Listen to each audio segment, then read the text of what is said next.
Video করেছে জীবনে কোনোদিন এরকম করে ভিডিও করেছে কিনা? কেন, কি ব্যাপার? গদি যাওয়ার ভয়ে সারা দেশ দুনিয়ায় যেভাবে পুরো ভারতবর্ষের লোক রাস্তায় নেমে পড়েছে, ছাত্র নেমে পড়েছে, ছাত্র সমাজ আন্দোলনে নেমে পড়েছে, এখন বাধ্য হয়ে ক্যামেরার সামনে এসে সাফাই দিতে লেগেছে। তার গদি আর টিকবে না বলে, তার গদির মজা চলে যাবে বলে।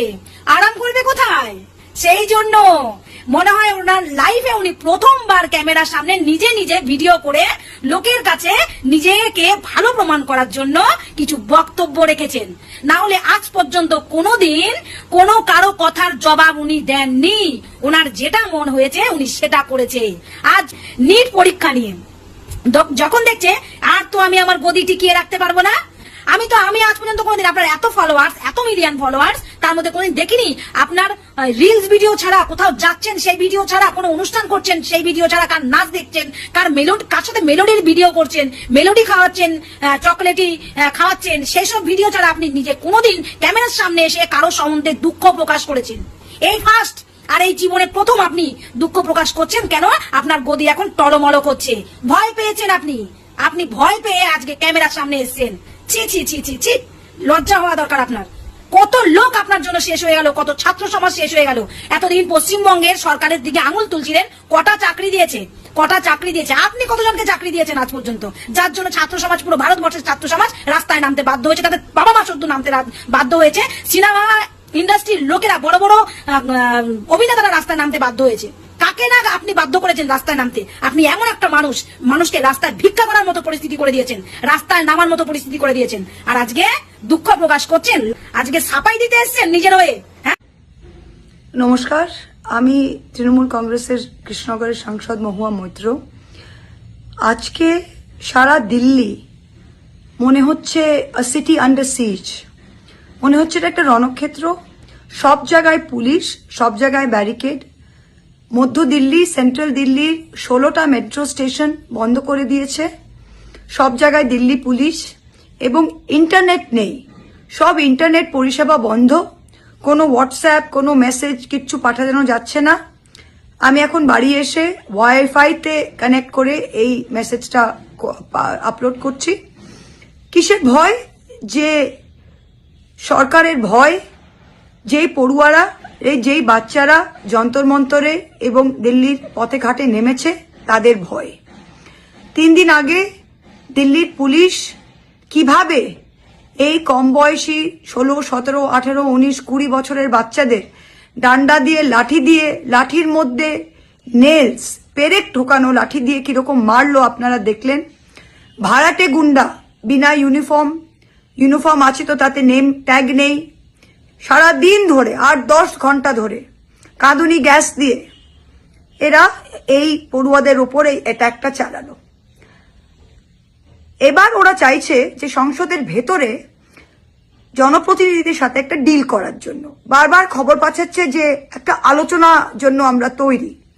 আমরা পরিষ্কার বলে দিয়েছি যে ভারতবর্ষের রাস্তায় তরুণ প্রজন্ম যেটা চাইছে, আমরা ভারতবর্ষের সংসদে জনপ্রতিনিধিরা একই জিনিস চাইছি। সেটা হচ্ছে শিক্ষামন্ত্রী ধর্মেন্দ্র প্রধানের পদত্যাগ।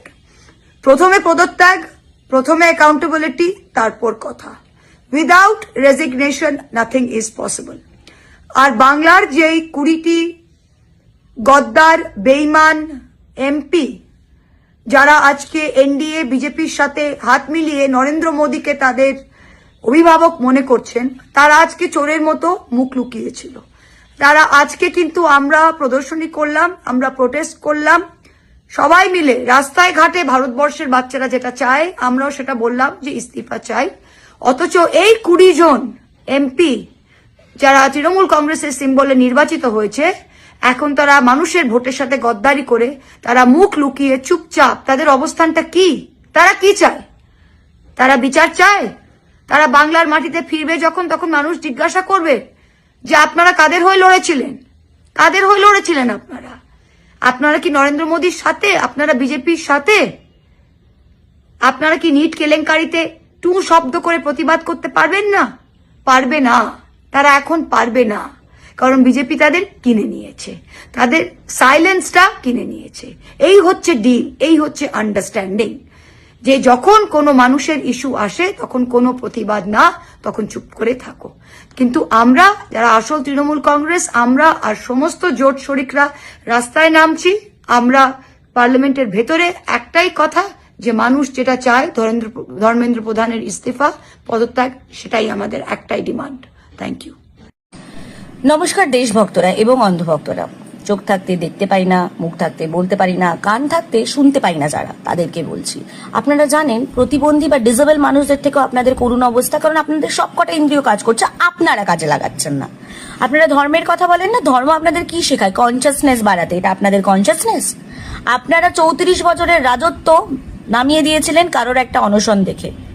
আজকে দাঁড়িয়ে একটা মানুষের রেজিগনেশন দিতে পারছেন না, যে দোষী, যে ক্রমাগত দোষী।